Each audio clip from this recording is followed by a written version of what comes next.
हाय, आजचा दिवस किती बॅड लक असू शकतो याचा लाईव्ह डेमो होता. संध्याकाळी माहेरी निघायचं होतं म्हणून सकाळपासून पूर्ण घराची आवराआवर चालू होती. आणि आज बाथरूममध्ये डिटर्जंटची बरणी फुटली. म्हणजे दिवसाची सुरुवात एकदम धमाकेदार झाली.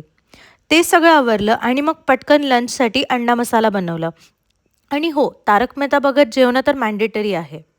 मग निघायची तयारी करत होते, तेवढ्यात भांड्याच्या पाठीमधली सुरी डायरेक्ट पायावर पडली. आणि अशी पडली की रक्तच थांबत नव्हतं. मग मी पाय सिंकमध्ये घेऊन बसले आणि भाग्येशने एक्सपेक्टेडप्रमाणे आधी लेक्चर दिलं आणि मग रुमाल बांधला. पण रक्त काही थांबतच नव्हतं म्हणून डायरेक्ट डॉक्टरकडे गेलो.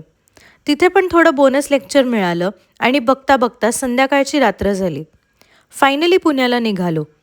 जाता जाता मॅकडॉनल्ड्सचा डिनर टेक अवे केला.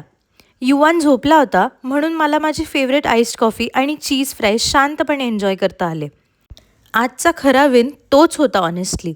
मग थोड्या वेळाने एक क्विक स्टॉप घेतला युवानच्या डिनरसाठी आणि तो हम्मासोबत खेळेपर्यंत आम्ही मस्त एक आईस्क्रीम एन्जॉय केलं.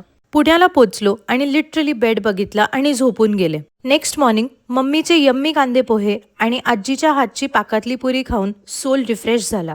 बस असा होता माझा फुल बॅड लक ते यम्मी फूड लकवाला vlog. See you again. Bye.